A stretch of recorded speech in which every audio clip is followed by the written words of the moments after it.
The Greenbrier Ghost, the only case where a ghost helped solve her own murder. A ghost that demanded justice. What if I told you there's a real murder case in American history where the victim came back from the dead? Not for revenge, but to testify? No seance. No psychic medium. No Ouija board. Just a grieving mother. And a ghost who refused to stay silent. This is the story of Zona Heister Shue, her violent husband, and the spirit that exposed a killer. This is the legend and the historical record of the Greenbrier Ghost. Life in Appalachia. To understand this story, you have to understand where it happened. Greenbrier County, West Virginia, in the late 1800s was rural, isolated, and deeply steeped in folklore. Life was hard, death was common, and belief in spirits wasn't fringe, it was normal. People believed the dead could linger, that dreams carried messages, that the boundary between worlds was thin. This was a place where ghost stories weren't campfire tales, they were warnings. And in 1896, a young woman named Zona Heister was living quietly in this world. Who was Zona Heister? Zona was described as gentle, kind, and deeply devoted to her family, especially her mother, Mary Jane Heister. Mary Jane was fiercely protective of her daughter and had strong instincts. The kind of mother who knows when something is wrong. Zona had already endured heartbreak. She'd been married once before, very young, and that marriage ended in tragedy when her first husband died. So when Zona met Erasmus Shue, known as Edward or Trout Shue, her mother was immediately uneasy. Something about him didn't feel right. The man. Her mother didn't trust Edward Shue was charming on the surface, but had a dark past. He had already been married twice before. One marriage ended in divorce. Another ended under questionable circumstances. Mary Jane didn't know all the details, but her gut screamed danger. Despite her objections, Zona married Shue in 1896. And almost immediately, the warning signs began. Neighbors later recalled that Shue was controlling, quick-tempered, and possessive. Zona slowly stopped visiting her mother as often. She became quieter, isolated, classic signs we recognize today. But back then, they were brushed aside as marital issues.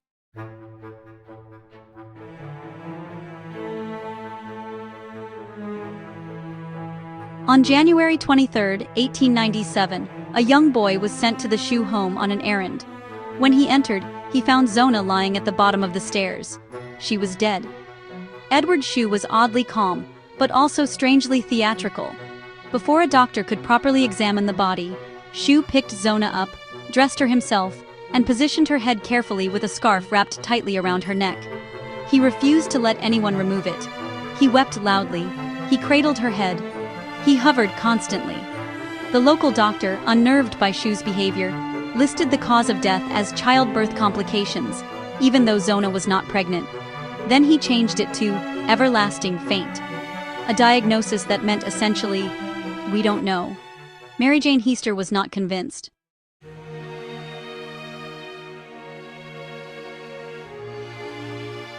Mary Jane knew her daughter, and she knew something was very, very wrong. At the funeral, she noticed the stiffness of Zona's neck, the unnatural angle of her head, the way Shue reacted violently when anyone got too close. After the burial, Mary Jane prayed, not for comfort, but for answers. And that's when everything changed.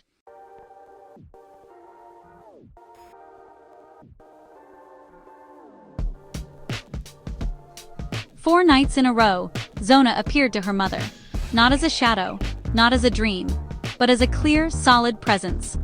Zona's ghost told her mother the truth. She said Edward became enraged when dinner wasn't ready. He attacked her, and in his fury, he snapped her neck. The ghost reportedly turned her head completely around to demonstrate, and then she vanished. Mary Jane didn't question it. She believed her daughter.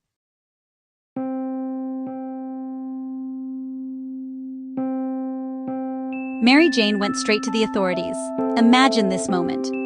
A grieving mother walks into a courthouse in 1897 and says, "My daughter's ghost told me she was murdered." Instead of dismissing her entirely, officials were intrigued, largely because they already suspected Edward Shue. Zona's body was exhumed, and when doctors examined her remains, they found her neck was broken. The spinal damage was severe. The injury could not have been caused by a fall. Zona had been murdered. Edward Shue was arrested. The trial, and the ghost in the room. At trial, the prosecution avoided mentioning the ghost directly, but the defense made a massive mistake. They attempted to discredit Mary Jane by asking how she knew what happened, so she told the truth. She described the ghost, the visits, the confession. The courtroom was stunned, and instead of laughing it off, the jury listened. Because everything she said matched the physical evidence. Edward Shue was convicted of murder and sentenced to life in prison. He would die behind bars. Why this case still matters? No court ever officially accepted ghost testimony. But without the ghost, the body would never have been exhumed. The broken neck would never have been discovered. Edward Shue would have walked free. This case remains the only known instance in U.S. history where a ghost directly led to a murder conviction. Skeptics argue Mary Jane noticed physical signs and processed them through grief. Believers argue Zona refused to let her story end in silence. Either way, justice was served.